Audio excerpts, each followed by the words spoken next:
Crime બ્રાન્ચે 34 લાખના મુદ્દામાલ સાથે આંતરરાજ્ય ચોર અનિલ રાજભરને ઝડપી પાડ્યો। વડોદરા શહેર ક્રાઇમ બ્રાન્ચે સયાજીગંજ વિસ્તારના તશીદ કોમ્પ્લેક્સના એક બંધ મકાનમાં ધોળે દિવસે થયેલી 51 તોલા સોનાની ગરફોડ ચોરીનો ભેદ ઉકેલી કાઢ્યો છે। સીસીટીવી ફૂટેજ અને સઘન ટેકનિકલ તપાસને આધારે પોલીસે પંડ્યા બ્રિજ પાસેથી મૂળ ઉત્તર પ્રદેશના જોનપુરના વતની એવા રીઢા ગુનેગાર અનિલ રાજભારને ₹34 લાખના મુદ્દામાલ સાથે ઝડપી પાડ્યો છે। આ સફળ ઓપરેશન સાથે શહેરમાં સક્રિય થયેલા એક મોટા ગુનાહિત નેટવર્ક પર રોક લગાવવામાં પોલીસને સફળતા મળી છે।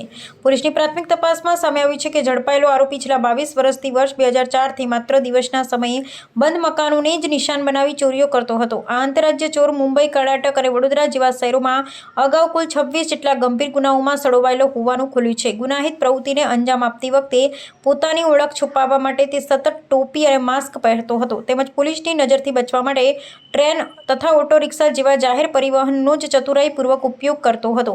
સૌથી ચોંકાવનારી બાબત એ છે કે આરોપી મુંબઈના જેલમાંથી સજા કાપીને છૂટ્યાના માત્ર 10 જ દિવસમાં વડોદરા આવી આ મોટી ચોરીની ઘટનાને અંજામ આપ્યો હતો। ગુનેગારની આ મોડસ ઓપરેન્ડી અને તેના વિશાળ ગુનાહિત ઇતિહાસને ધ્યાનમાં રાખી ક્રાઇમ બ્રાન્ચે પ્રાથમિક કાર્યવાહી પૂર્ણ કરી આરોપીનો કબજો આગળની સઘન તપાસ માટે સયાજીગંજ પોલીસ મથકે સોંપ્યો છે। આગામી સમયમાં પોલીસ રિમાન્ડ મેળવી અન્ય રાજ્યોમાં આચરેલા ગુનાઓ અને વેચેલા મુદ્દામાલ અંગે વધુ કડક પૂછપરછ હાથ ધરવામાં આવશે।